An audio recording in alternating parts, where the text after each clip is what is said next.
তাহলে বন্ধুরা চলে এসেছি রান্নাঘরে। ইলিশ মাছ ভাজা বসিয়ে দিয়েছি। এই দেখো ভাজা হচ্ছে, ইলিশ মাছ ভাজা ভেজে আমি একটুখানি ভাত খাবো। তা থেকে ইলিশ মাছ ভাজা খেতে ভালোবাসো, ভাজার সাথে একটু তেল দিয়ে আর এইটা দিয়ে ভাত খেতে খুব ভালো লাগে বন্ধুরা, জানো তো। এই দেখো আমি লঙ্কা ভেজে নিয়েছি 5খানা। আমি ভীষণ লঙ্কা খাই, কাঁচা লঙ্কা। কাঁচা লঙ্কাতে তো অতটাও অপকার করে না, ওই জন্য 5খানা এই যে লঙ্কা ভেজে নিয়েছি। আর এই যে এই মাছটা তুলবো, তুলে আমি ভাত দিয়ে তার সাথে একটু তেল নেবো। এই যে মাছের মাঝখানে আমি কেটে কেটে নিয়েছি, দেখো তো, এই যে কেটে কেটে নিয়েছি। তাহলে ভাজাটা খুব ভালোভাবে হয়।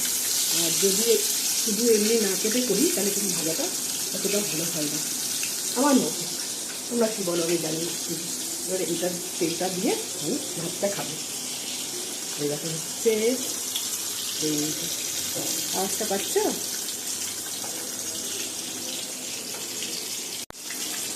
ধোয়া ওঠা ভাত নিয়ে নিচ্ছি। এই যে ধোয়া উঠছে দেখো ভাত দিয়ে, এই দেখো ভাত দিয়ে ধোয়া উঠছে।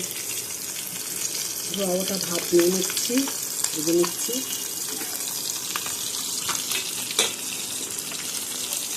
এটা দিয়ে আমি মাছের তেল দিয়ে, ইলিশ মাছের তেল দিয়ে, ইলিশ মাছ ভাজার তেল দিয়ে খাবো।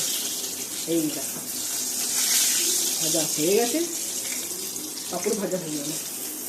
যাক যাই হয়েছে, তেলটা নিচ্ছি। এই দেখো দিয়ে দিচ্ছি, এই যে আর 5খানা লঙ্কা, কাঁচা লঙ্কা ভেজে নিয়েছি। শুকনো লঙ্কা ভাজা দিয়েও খুব ভালো লাগে বন্ধুরা, জানো তো। শুকনো লঙ্কা খাবো না, কাঁচা লঙ্কাই ভেজে নিয়েছি। সেটাই দেখো ভাতে এখনো ধোয়া উঠছে। ঢেকে রাখতে হবে, না হলে না চাল হয়ে যায় ভাতগুলো, জানো। এই দেখো, তাহলে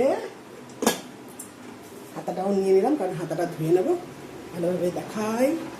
এই দেখো ইলিশ মাছের ভাজার তেল দিয়ে, লঙ্কা দিয়ে এখন আমি টিফিন করবো।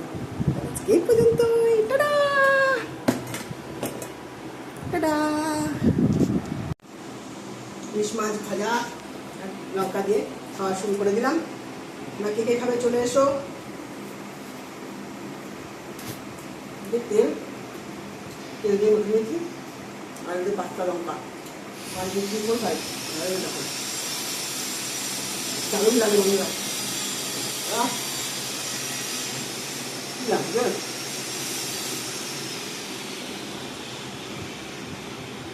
বাপরে খুব ঝাল, একটা লঙ্কায় এতটা ঝাল, 5টা লঙ্কা খাও কি করে, খেয়ে নেবো। কি ঝাল!